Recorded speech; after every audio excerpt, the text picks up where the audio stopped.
Next gen அன்பர்கள் அனைவருக்கும் சரலட்சுமி முத்தியாவின் ஆத்மா வணக்கங்கள். இந்த பதிவு நம்ம மாதம் இந்த கோல்கிரீன் கோச்சார் நிலையை வைத்து மாத பலன்களை பார்த்துட்டு இருக்கோம். இது ஆவணி மாத பலன்கள். ஆடி போய் ஆவணி வந்தா எங்களுக்கு நல்ல காலம் பிறக்கும்னு நிறைய பேர் காத்துக்கிட்டு இருக்கீங்க. அது மட்டும் இல்லை, சுக்கரன் அதாவது இயங்கும் சக்தினே சொல்லலாம். சுக்கராச்சாரியாருக்கு மட்டும்தான் உயிர்ப்பிக்கும் மந்திரம் தெரியும் அப்படின்லாம். இறந்தவரை உயிர்ப்பிச்சிருவார். ஒருத்தர் இயங்கணும், சிறப்பாக செயல்படணும், சுக்கரன் சிறப்பாக இருக்கணும். அந்த சுக்கரன் இந்த மாதம் ஆட்சியாக போகிறார். அதனால 12 ராசிக்கும் என்ன மாதிரியான பலாபலங்கள் நடக்கவிருக்கு. அது மட்டும் இல்லை, சுக்கரனாலே வாசனை, இனிப்பு, வாசனை திரவியங்கள், நல்லா சொகுசா வாழ்றது, மலர்கள்.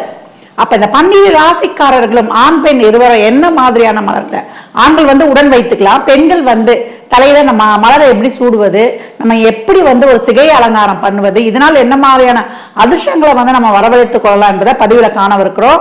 பதிவுக்குள் போகலாம் வாங்க. சிம்ம ராசி சிம்ம லக்னத்திற்கான பலன்களை காணவிருக்கிறோம். ஆவணியில் அமர்க்களம் ஆரம்பம் தான். சிம்மத்துக்கு தான் சொல்றீங்களான்னு எல்லாருக்கும் ஒரு பெரிய டவுட் இருக்கும். ஏன்னா அருமையான மாதம். ஏன்னா ராசி அதிபதி போய் ஸ்ட்ராங் ஆயிடுறாரு. என்ன பிரச்சனை வந்தாலும் நான் தெளிவா கிளம்புறேங்குவேன், நான் சிங்களா வந்தாலும் ஜெயிக்கணும்னு சொல்லுவாங்க இல்லையா, அந்த மாதிரி இந்த மாதம் ரொம்ப அருமையான கிரக நகர்வுகள் அப்படின்னு சொல்லலாம். முயற்சி ஸ்தானாதிபதி மாத பிற்பகுதியில் போய் ஆட்சி ஆயிடுவாரு. நான் சிறப்பா செய்யணும் கொள்ளணுன்றவங்களாம் மாத ஆரம்பத்தில் அமைதியா இருந்துருங்க. மாத பிற்பகுதியில் உங்களுக்கு அதற்கான பலன்கள் கிடைக்கும். முயற்சியை ஆரம்பத்திலிருந்தே போடலாம். ராசி அதிபதி ஆட்சி சமூகத்துல நல்ல ஒரு பேர், புகழ், மதிப்பு, மரியாதை, கௌரவம், தன்னம்பிக்கை, ஆளுமை திறன் கூட, பணியிடத்துல உங்க திறமைக்கு நல்ல பாராட்டு, இதெல்லாம் கிடைக்கும் போது ரொம்ப சந்தோஷமா இருக்கு. பாப்பா அவ்வளவு கஷ்டப்பட்டோம் இல்லையா, இந்த பாராட்டு கொஞ்சம் சுகமா இருக்குதுன்னு நினைப்போம். அதே போல சிம்மம் சிகரத்தில் சொல்லலாம். ஏன்னா அந்த அளவுக்கு உங்களுக்கு நல்ல ஒரு உத்வேகமாக உழைக்கக்கூடிய மாதம்னு சொல்லியாச்சு. புதிய பொறுப்புகள், பதவி உயர்வு உண்டு. வியாபாரத்தில் எதிர்பார்த்த லாபம் உண்டு.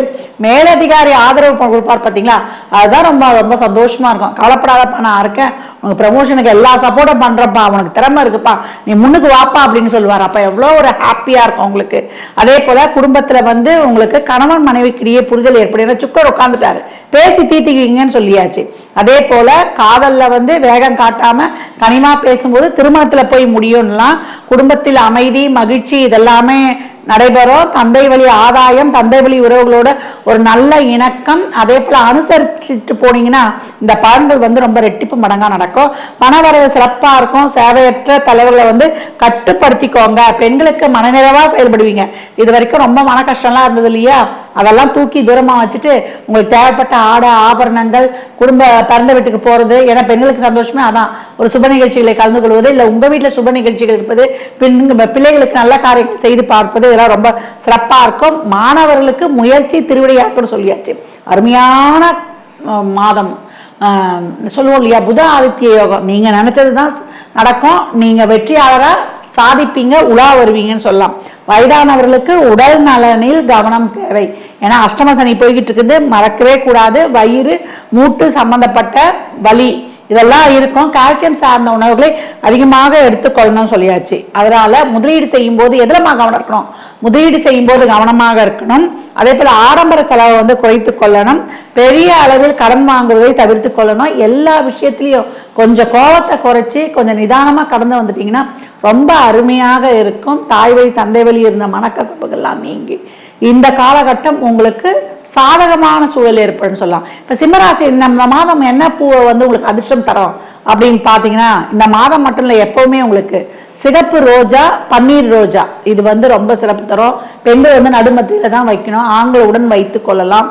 இந்த சிம்ம ராசி லக்னம் மட்டும் இல்லாம 1ஆம் தேதியில் பிறந்தவர்கள், 10ஆம் தேதியில் பிறந்தவர்கள், 19ஆம் தேதி பிறந்தவர்கள், 28ஆம் தேதியில் பிறந்தவர்களும் இந்த பூவை எடுத்து செல்லும் பொழுது உங்கள் முயற்சிகள், அதே போல அதிர்ஷ்டம் உங்களுக்கு நல்லா சிறப்பாக கை கொடுக்கும் சொல்லலாம்.